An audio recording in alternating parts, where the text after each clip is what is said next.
আহিব লগা হ'ল এনে আহা একো মানে উইচো নাছিল আহা মনো নাছিল কিন্তু আমাৰ নাগৰিক সমিতিয়ে বোলে মানে আপোনাৰ 2 সপ্তাহৰ কাৰণে লকডাউনটো এক্সটেণ্ড কৰাৰ মানে প্ৰস্তাৱ দিছে ঠিক আছে কোনটো নাগৰিক সমিতিটো গম নাপাওঁ এতিয়া মানে হয়তো আমি নাগৰিকত নপৰোঁ হয়তো তেখেতসকল চাগে বহুত উচ্চ নাগৰিক মানে মই যোৱাকালিও এটা পোষ্ট দিছিলোঁ মানে ঠিক আছে লিখি দিছিলোঁ লিখি দিলে মানুহবিলাকে ইমান মানুহ গুৰুত্ব নিদিয়ে কিন্তু কথাটো এনেকুৱা যে আমাৰ সমাজখনত 3টা স্তৰ এটা উচ্চ এটা হ'ল নিম্ন আৰু এটা আমিবোৰ যিবিলাক আমি মধ্যবিত্ত বুলি কোৱা হয় ঠিক আছে উচ্চ স্তৰবিলাকৰ চবৰে আছে অলৰেডি আছে টকা সিহঁতৰ আছে সম্পত্তি আছে ঘৰত বস্তু ভৰ্তি হৈ পৰি আছে ঠিক আছে কিন্তু নিম্নবিলাকৰ নাইয়ে মানে ঠিক আছে সিহঁতসকলৰ কাৰণে আমাৰ চৰকাৰে আঁচনি বনাইছে আমাৰ যোনটো উচ্চ স্তৰৰ কিছুমান ভদ্ৰলোকে তেখেতসকলক মানে সাহায্যও দিয়ে ঠিক আছে সাহায্য পাই যায় আঁচনি পাই যায় আৰু তেখেতসকলৰ ক'বও ভাল যে আমাৰ নাইয়ে মানে কিবাকে খাটি 2 মুঠি খাই কেনে চলি থাকে ঠিক আছে তাৰপিছত আহোঁ আমি হ'লোঁ সেই যিটো মধ্যবিত্ত স্তৰটো সেইটো আমিবোৰৰ কাৰণে না কিবা আঁচনি আছে নে আমাক কোনোবাই সহায় কৰে নে কোনোবাই সুধিব আহে যে তোমালোকৰ প্ৰব্লেম হৈছে নেকি তোমালোকক কিবা লাগে নেকি কোনো নুসুধে মানে এটা মানে অলাগতিয়াল প্ৰজাতিৰ নিচিনা নিজকে ফিল হয় মানে যেন কি এইটো কেনেকুৱা এটা স্তৰ য'ত কোনো মানে আমাৰ কথা নাভাবে এবাৰ ঠিক আছে মানে এনেকুৱা হৈছে লকডাউন দিয়ক ঠিক আছে লকডাউন দিয়ক এইটো ৰাইজৰ ভালৰ কাৰণে কৰিছে ঠিক আছে বুজি পাইছোঁ ৰাইজৰ ভালৰ কাৰণে কৰিছে যেতিয়া মানে প্ৰস্তাৱটো দিছে লকডাউন মানে আকৌ এক্সটেণ্ড কৰাৰ তেতিয়া মোৰ খং বহুত উঠিছে এতিয়াও উঠি আছে মানে গালি পাৰিব বহুত মন গৈছে কিন্তু গালি পাৰিলে বেয়া পায় ভদ্ৰলোক কিছুমানে কিন্তু ঠিক আছে গালি নাপাৰাকৈ কওঁ কথাটো লকডাউন দিব বিচাৰিছে দিয়ক ঠিক আছে আমাৰ মানে নিজৰ ৰাইজৰ ভালৰ কাৰণে চৰকাৰে এইটো ভাবিছে বা প্ৰস্তাৱটোও ভালে দিছে ঠিক আছে কোনটো নাগৰিক সমিতি মই গম নাপাওঁ কাৰণ আমি হয়তো নাগৰিকত নপৰোঁ কাৰণ আমি মানে সিমান উচ্চ লেভেলৰ মানুহো নহয়তো ঠিক আছে গম পালোঁ মানে আমাৰ প্ৰব্লেমবিলাক হয়তো মানুহৰ একো অহা যোৱাও নাই কাৰো একো মেটাৰো নকৰে আমি খাওঁ লওঁ নাখাওঁ কেনেকৈ থাকোঁ কেনেকৈ নাথাকোঁ একো বেলেগৰ মেটাৰো নকৰে তেনেকুৱা কথা নাতো আমাক কোনোবা উচ্চ স্তৰৰ মানুহে সুধিব আহে নে চৰকাৰৰ পৰা আমাৰ কাৰণে কিবা আঁচনি আছে আমি জাষ্ট খাটি কেনে খাই চলি আমাৰ চকুত সপোন বহুত কিন্তু দিঠকৰ মুখ আমি দেখা নাপাওঁ এতিয়া মানে চাৰিওফালে চালে এনেকুৱা লাগে মানে অন্ধকাৰ মানে যাৰ কাম আছিলে কাম নোহোৱা হৈ গ'ল যিবিলাকৰ কাম আছে সিহঁতে চেলেৰি নাপায় কামেই বন্ধ হৈ আছে এতিয়া তেনেকুৱা হৈছে কথাটো ঠিক আছে কথাটো হ'ল এতিয়া লকডাউন দিয়ক প্ৰব্লেম নাই দিয়ক আৰু আমাৰোনো ছাৰ মই ক'লোঁ আমাৰ হিমন্ত বিশ্ব শৰ্মা ডাঙৰীয়াকে মই ক'লোঁ আপুনি বহুত ডাঙৰ মানুহ ঠিক আছে হয়তো এইটো কথা আপোনাৰ কাণত গৈ পৰে নে নপৰে আমাৰ মিডিয়াৰ কাণত গৈ পৰে নে নপৰে সেইটোও মই নাজানো কিন্তু মোৰ ক'ব লগাখিনি মই মানে ক'ত ক'ম এটা ছ'চিয়েল মিডিয়া প্লেটফৰ্ম আছে তাতে ক'ম বেলেগকেতো আৰু বেলেগে নুশুনেও ক'ব গ'লেও মানে গুৰুত্ব নিদিয়ে আমাৰ নিচিনা মানুহক আৰু কোনে গুৰুত্ব দিব ন তেনেকুৱা তো মানে দিছে দিয়ক আমাৰো ভয় আছে কৰোণাত মৰাৰ ভয় আমাৰো আছে বেমাৰটো লাগিব ভাইৰাছ আমাৰো ঘৰত ফেমিলি আছে বোলে কাৰোবাৰ বেমাৰটো লাগি গ'লে কি হ'ব আমি যদি ওলাই যাওঁ আমাৰ কাৰণে প্ৰব্লেম হ'ব সেনেকুৱা তো ভয়টো আমাৰো আছে কিন্তু সেইটো ভয়তকৈ মানে এতিয়া চলিবৰ কাৰণে বেলেগ উপায় নোহোৱা হৈ গৈছে আমাৰো একো মন যোৱা নাই যে কৰোণাৰ মাজত গৈ ঘূৰি ফুৰিম বা কিবা কাম কৰি কিনে আমি কিয় বেলেগেও বহি আছে যিবিলাক আমাৰ চৰকাৰী চাকৰিয়াল কৰা মানুহবিলাক আমাৰ তাৰপিছত আমাৰ উচ্চ স্তৰৰ যিখিনি মানুহ আছে ধনী মানুহবিলাক তেখেতসকলৰ কাৰণেতো এইটো লকডাউন নহয় হলিডে হিচাপত তেখেতসকলে মানে এনজয় কৰি আছে বা ঘৰত বহি কেনে যিহেতু পইচাটো পাই আছে এনেকৈ চলিছে কিন্তু আমিবোৰে কি কৰিম আমি কেনেকৈ চলিম আমাৰ কি হ'ব আমাৰ কথা কোনোবাই ভাবিছেনে চৰকাৰে ভাবিছেনে ঠিক আছে আমিও মন নাই কৰোণাত মৰিব মন নাই আমিও ওলাই নাযাওঁ আমিও ঘৰতে বহি থাকিম আমাক দিয়ক আপুনি সাহায্যটো দিয়ক আমি কেনেকৈ চলিম আমাক মান্থলি যিখিনি খৰচ হয় কাৰণ মধ্যবিত্তৰ খৰচটো বেছি হ'ব ইনকামটো কম খৰচটো বেছি কাৰণ আমাৰ সপোন বহুত থাকে আমি কৰিব বহুত বিচাৰোঁ কিন্তু কৰিবৰ কাৰণে 90% মানুহে আমি নোৱাৰোৱে ঠিক আছে তথাপিও আমি নিজৰ মানে ষ্ট্ৰাগল কৰি আমি চলি থাকোঁ কিবাকৈ যিটো ডেইলি জীৱন হয় সেইটো দৌৰি থাকোঁ যেন কিবা এটা ৰেচে চলি আছে আমি জিকিম বুলি কিন্তু এতিয়াতো কামেই নোহোৱা হ'ল ঠিক আছে আমাক সাহায্যও নালাগে আমাৰ উচ্চ স্তৰৰ মানুহৰ পৰা সাহায্য নালাগে আমাক চৰকাৰৰ পৰাও আঁচনি নালাগে ঠিক আছে আমি কৰি খাব পাৰিম কিন্তু আমাক কমচে কম কৰিবতো দিয়ক আমাক কাম কৰি খাব দিয়ক এতিয়া কামেই কৰিব পৰা নাই কাৰণ সেইটোৱে কৈছোঁ আমাৰো ভয় আছে মৰাৰ কিন্তু মৰাতকৈ আমাৰ ভয়টো হৈছে ভোকতটো থাকিব নোৱাৰো ন মানে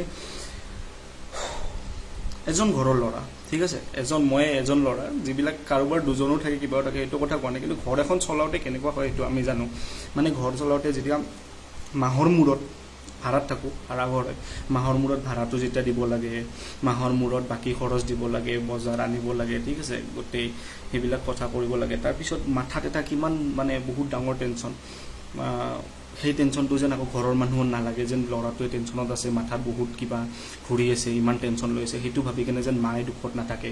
তাৰ বাবে এটা ফেক যিটো স্মাইল হয় মানে, যিটো মানে এটা মিছা হাঁহি লৈ কেনে থকাটো, যেন মায়ে দুখ নাপায়, যেন গম নাপায় মানে বোলে ল'ৰাটো দুখত আছে নেকি, তেনেকুৱা।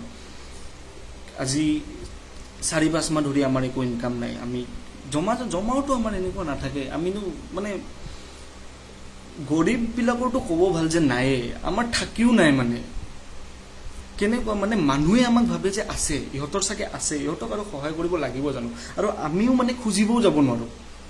কথাটো তেনেকুৱা, আমি খুজিবও নোৱাৰোঁ, আমাক কোনো দিবও নাহে, এইপিনে চলিবও পৰা নাই, একো মানে চাৰিওপিনে চলিব উপায় নোহোৱা হৈ গৈছে মানে, কোনপিনে কি কৰোঁ কি নকৰোঁ মানে। এতিয়া আকৌ যদি লকডাউনটো এক্সটেণ্ড কৰি দিয়ে আমি কেনেকৈ চলিম? আমাৰ কথা কোনোবাই ভাবিছেনে? আমি যিটো মধ্যবিত্ত মানুহ, মধ্যবিত্ত লোকসকলৰ কথা কোনোবাই ভাবিছেনে? সেইবোৰ কেনেকৈ চলিব, কি কৰি খাব সিহঁতে? নিম্ন স্তৰবিলাকক বাৰু আপোনালোকে আঁচনিৰ সহায় কৰিব বা চাউলে দিব, কিবা ফ্ৰীয়ে দিব, যি ফ্ৰী দিয়ে বাৰু ঠিক আছে, কোনোবা উচ্চ স্তৰৰ মানুহে অকণমান সহায়ো কৰিলে, আমাক কোনে দিব? আমাক কোনে সহায় কৰিব? আমিবোৰৰ কি হ'ব? যিবিলাকে আমি ডেইলি খাটি চলি আছোঁ দেই, প্ৰাইভেট জব কৰাবোৰ, হোটেল জব কৰাবোৰ, আমাৰ জিমৰ কথাবোৰতো কোনো নোলায়ে, জিম কৰাবিলাকৰ মানে কি হিচাপত বন্ধ কৰি থৈছে এইটোতো বুজিয়ে নাপাওঁ। জিমত চাগে আমাৰ গণেশগুৰি মাছ বজাৰ, মই গুৱাহাটীত থাকোঁ যিহেতু মই গণেশগুৰিৰে কথা কৈছোঁ, গণেশগুৰি মাছ বজাৰ, চব্জি বজাৰত যিমান ভিৰ হয় ঠিক আছে, ডেইলি বজাৰত আপুনি লকডাউনৰ মাজতো যদি চাব যায় যিটো ভিৰ হয়, তাতকৈ নৰ্মেল ডেছত কৰোণা যেতিয়া অহাই নাছিলে তেতিয়াও জিমত বহুত কম ভিৰ হয়, জিমত বহুত ডিচিপ্লিন হয়, তাতে বহলে মানুহ এক্সাৰচাইজ কৰিলে ইমিউনিটিটো বাঢ়িব। এটলিষ্ট সিহঁতৰ কাৰণে চাওক, সিহঁতৰটোৱে খোলা দিয়ক। আমাৰতো মই এটা জব কৰোঁ, মই চেলছত জব কৰোঁ ঠিক আছে, মই শ্বপিং মলত জব কৰোঁ, আমাৰতো আপোনালোকে টাইমে ধৰি দিয়ক ঠিক আছে, 10টাৰ পৰা 5টালৈকে দিয়ক, আমি কৰিম কথা নাই, 10টাৰ পৰা 5টালৈকে দিয়ক, শনিবাৰ ৰবিবাৰ বন্ধই ৰাখক কথা নাই, কিন্তু আমাক কমচে কম কামটো কৰিব দিয়ক। আমিওতো যেতিয়া কাম কৰিম, অকণমান ইনকাম কৰি মালিকক দিম, মালিকক ক'ব পাৰিম বোলো আমাক দৰমহাটো দিয়ক, আমিও চলিব লাগিব। আমাৰ কথাটো কোনে ভাবিব? কিয় নাভাবে কোনো? আমাৰ মাতখিনি, আমাৰ মুখৰ কথাখিনি, সেইখিনি কথা চৰকাৰলৈ বা মিডিয়ালৈ সেইখিনি কোনে লৈ যাব? মিডিয়াটো বেলেগ কামতে, কৰোণা কেছতে দৌৰি আছে কিবা, কিন্তু দৈনন্দিন আৰু এই যে নাগৰিক সমিতি বুলি ক'লে আপোনালোকে বা কোনটো নাগৰিকৰ কথা কৈছে গম নাপাওঁ। মোৰ জানাত, মোৰ ওচৰে পাজৰে মই জানাত লকডাউনৰ কাৰণে কিন্তু মানুহ কান্দি আছে, চলিব পৰা নাই তেখেতসকলে। মাহৰ মূৰত ভাড়াটো দিব লগা হ'লে চবচে ডাঙৰ টেনশ্যন কিয় আহে জানে? ঘৰৰ পৰা কিজানি ওলাই যাব বুলি কয়, তেতিয়া ক'ত যাব? আৰু চৰকাৰে ৰিকুৱেষ্টহে কৰিছে, চৰকাৰে জাষ্ট ৰিকুৱেষ্ট কৰিছে যে পাৰিলে ভাড়াটো নল'ব। আপোনালোকেতো একো অৰ্ডাৰ দিয়া নাই যে ভাড়াটো নল'বই। আৰু এইটো ৰিকুৱেষ্ট আপোনালোকে বিশ্বাস কৰক, কোনো মালিকে শুনা নাই, কোনো মালিকে, সৰুৰ পৰা ডাঙৰলৈকে, দোকানৰ পৰা ৰুমলৈকে কোনো মালিকে শুনা নাই। মই জাষ্ট অনুৰোধ কৰিছোঁ, যোনে শুনে কথাটো মানে, যোনটো ডাঙৰ অফিচিয়েল বা কোনোবা মন্ত্ৰী যদি আমাৰ হিমন্ত বিশ্ব শৰ্মা ছাৰে হওক বা আমাৰ মিডিয়াই যদি এইখিনি কথা শুনে, আমাৰ কথা অকণমান ভাবক, আমি মধ্যবিত্তসকলৰ কথাখিনি ভাবক। আমি কাম কৰি খাব পাৰিম, কষ্ট কৰি খাব পাৰিম, সৰুৰ পৰা ডাঙৰ চব কাম কৰিব পাৰিম, কিন্তু আমাক কাম কৰিব দিয়ক প্লিজ, এইটোৱে অনুৰোধ জনাম। আমাক কাম কৰিব দিয়ক, আমাক চলিব দিয়ক, আমাক খাব দিয়ক। আমাৰ বহুত আমাৰ যিটো ইউথ হয় ন, যিবিলাকে কাম কৰি ঘৰ চলাই আছে, কিবা কৰিছে, সিহঁতে মানে ডিপ্ৰেশ্যনত গুচি গৈছে। মই নিজে ৰাতি ভাবিলে মোৰ টোপনি নাহে মানে, মই কি কৰিম কালিৰ কাৰণে, কথাটো কি কৰিম, ঘৰত বজাৰখিনি ক'ৰ পৰা নিম। মই ক'লোৱে আগতে, আমাক দেখাত নালাগে, আমিতো দেখাত আমাক চবেই ভাবে ইহঁতৰ আছে চাগে, ইহঁতক দিব লাগিব জানো, না কোনোবা আঁচনি আহে নে কোনোবা ভদ্ৰলোক আহে আমাক দিব, কিন্তু আমিওতো চলিব লাগিব। আমাকোতো বজাৰত গ'লে এনে দি নিদিয়ে, বজাৰততো আমাক নাচাই ইহঁতৰ আছেই চাগে বুলি, বজাৰত গ'লেতো আমাৰ পৰাও পইচাই লয়। তো সেই পইচাটো ক'ৰ পৰা আহিব? চৰকাৰে কৈছে যে লকডাউন দি আছোঁ, 2 দিনৰ ভিতৰত অত্যাৱশ্যকীয় বস্তুখিনি আপোনালোকে উঠাই লওক, উঠাই কিনে ষ্টক কৰি লওক, চলিব। কিন্তু আমি উঠাব ৰেডি, আমাৰো একো মন নাই কৰোণা ইমান ভয়ানক এটা পৰিস্থিতিত বাহিৰত গৈ কেনে নিজৰ জীৱনটোৰ লগত খেলা কৰিবৰ কাৰণে, কিন্তু সেই বজাৰখিনি কৰিম ক'ৰ পৰা? পইচাটো ক'ৰ পৰা আহিব? পইচাটো কোনে দিব? সেইটো কথা কোনোবাই ভাবিছেনে? কেনেকৈ আনিম বজাৰখিনি? যোনে পাৰে সিহঁতে ষ্টক কৰি থৈ দিব, নোৱাৰাখিনি কোনোবাই দিব, কিন্তু আমাক নিদিয়েও, আমি কৰিব পৰা সক্ষমতাও নাই। আমি কেনেকৈ চলিম, কেনেকৈ খাম, কি কৰিম? এইটো উত্তৰটো লাগে। হয়তো চৰকাৰে আমাক দিয়ক, মাহৰ মূৰৰ পইচাখিনি যি লাগে, মাহৰ খৰচখিনি দিয়ক, আমিও ঘৰত বহি থাকিম। মই ক'লোঁ, মই দৰ্জা খুলি নোলাওঁ বাহিৰত যদি মোক সেইখিনি কৰি দিয়ে। আৰু যদি আপোনালোকে নোৱাৰে, অনুৰোধ কৰিছোঁ, কাম কৰিব দিয়ক, কাম কৰি খাম। আৰু যদি এইবাৰ লকডাউন দিয়ে তেনেহ'লে কিন্তু মই ওলাই যাম। মই এনেইতো মোৰ জবটো বহুত বেলেগ ধৰণৰ হয়, যি নহওক মই সেইবিলাক ক'বই নাযাওঁ, কিন্তু মই সৰু কামো কৰিব পাৰিম, মই চব্জি বিক্ৰী কৰি হ'লেও খাব পাৰিম, আৰু মই কৰিম এইবাৰ। তাৰ কাৰণে আপোনালোকে হয়তো উঠাই লৈ যাব, কিবা যাব, কিন্তু মোৰ তাত উপায় নাই। আপোনালোকে উঠাই লৈ গৈ কিনে সোমাই থৈ দিব, কিন্তু সেইটো ভয়টো ওলাই নাযাওঁ যে বোলো উঠাই থৈ দিলে আকৌ মানে যিটো ঘৰৰ ফেমিলি আছে, মা ভণ্টি দেউতা, সিহঁতক মানে বাকী ফেমিলিখিনিক মোৰ ওপৰতে নিৰ্ভৰশীল ন, তো কেনেকৈ চলাম মানে, সেইটো কথাও ভাবিবলগীয়া। মোক যদি লৈ যায় আকৌ তাৰপিছত কি হ'ব, আকৌ মোক আনাটো এটা বেলেগ হেৰি হৈ যাব। আমিতো আৰু বহুত ধনী ধনী মানুহ নহয় যে সোমোৱাৰ লগে লগে উলিয়াই দিব, সেইটোৱে কথা। আপোনালোকে বহুতে বেলেগ বেলেগ কথাত লাগি আছে, কিন্তু আমিবোৰৰ কথাবিলাক কোনো ভাবাই নাই, এবাৰো ভাবা নাই। কিহৰ কাৰণে মই বুজি নাপাওঁ। আমিবোৰৰ কথাবিলাকো ভাবক এবাৰ, আমি কেনেকৈ চলি আছোঁ, কি কৰিছোঁ। আমি মধ্যবিত্তবিলাকতো মানুহেই হয়, আমাক হয়তো নাগৰিক হিচাপে ধৰা নাই আপোনালোকে। আমিবোৰৰ কথাও ভাবক, অনুৰোধ কৰিছোঁ, কাম কৰিব দিয়ক। বেলেগ উপায় নাই আৰু আমাৰ তাত। আৰু যদি লকডাউনটো দিয়ে, মই এইটো ভিডিঅ'ৰ জৰিয়তে কৈ থলোঁ, এইবাৰ মই নোৱাৰিম, মানিব নোৱাৰিম।